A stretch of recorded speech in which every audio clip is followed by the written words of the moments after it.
Hey everyone, this is Andrew Tsai and welcome to my YouTube channel. So Apple have just announced the Apple TV 4K 2022, and this new refresh contains some pretty hefty upgrades over the Apple TV 4K 2021. Today we're going to be talking about whether any of the new upgrades are going to be worth it, or you should be saving your money and sticking with the Apple TV 4K 2021. So if you haven't subscribed already, then please consider subscribing and you'll be able to keep up to date with the latest tech news. So the first major upgrade that people are going to notice the most is the fact that we're now using an A15 Bionic chip rather than the old A12 Bionic chip. This represents a pretty huge upgrade in both CPU and GPU performance, which is going to be similar to moving from, say, an iPhone XR over to an iPhone 13. Now, to be honest, this is an area that doesn't necessarily need an upgrade. That's because the A12 chip was perfectly sufficient in powering almost all 4K streams. However, upgrading the internal chip wouldn't really hurt, and it's also going to have a pretty big benefit if you're doing any kind of gaming on your Apple TV. I'm actually quite a big fan of running Apple Arcade, and the majority of Apple Arcade titles are compatible with Apple TV, and they're going to see a pretty huge performance boost from using the new A15 chip.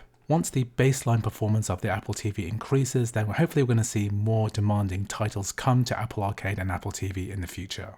However, if you're not a gamer, then you're going to see very limited performance increase. So next up, we're going to talk about ports and pricing. So there are now two editions of the Apple TV 4K. The main one is the fact that the cheaper model on the left only contains 64 gigabytes of storage space. It also lacks the Ethernet port as well. And this is quite surprising because Ethernet is pretty much the cheapest component inside the Apple TV. In a way, it would make more sense to remove Wi-Fi from the cheaper version. However, I can see why they did it this way because most people are not going to connect their Apple TV to their Ethernet. Speaking of ports, we're also getting a new Siri Remote, which is pretty much identical to the old Siri Remote. However, the main difference is going to be the charge port, which is now going to use USB-C rather than Lightning. I suppose this is Apple's gradual phase out of all Lightning connectors, and it's a welcome change as almost every single Apple device now has been switched to USB-C, save for the iPhone. And I think that this is going to be a lot more convenient for people because USB-C is very ubiquitous now, and now you can use your MacBook charger to charge your Apple TV remote.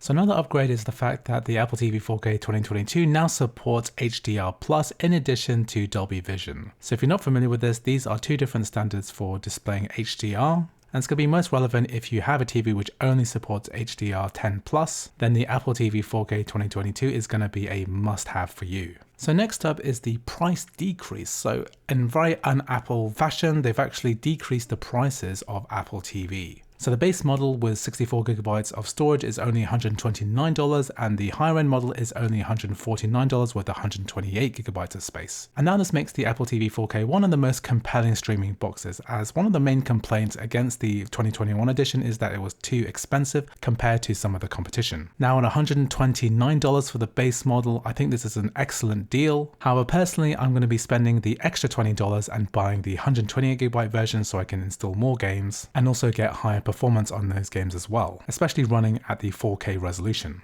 So another upgrade for the 2022 edition is the fact that the Apple TV is now about 10% smaller and weighs about 50% less. And this is due to the fact that this does not have an internal fan. So I was actually quite surprised about this because I did not actually know that the 2021 edition actually had a fan. I've never heard it turn on before. And I'm not really fussed about the Apple TV itself being smaller because it occupies such a small footprint. It's going to barely make a difference under most people's TVs. However, it's always nice to see some improvements in this area. So personally, I'm quite excited about the new Apple TV 4K. I realize that this is not going to be a substantial upgrade for most people. And if you have the 2021 Apple TV 4K, then I would seriously consider not upgrading unless you're interested in the actual gaming performance. I bet that most people wouldn't be able to see the difference between the 2021 edition and the 2022 edition, especially if they're just streaming films and TV shows. However, for me, it's going to be nice to be able to fill up the Apple TV with plenty of games and having that improved performance. Anyway, I hope you found this video useful. I've got lots of other videos like this on my YouTube channel, so please check it out. Thanks for watching, and I'll see you in the next video.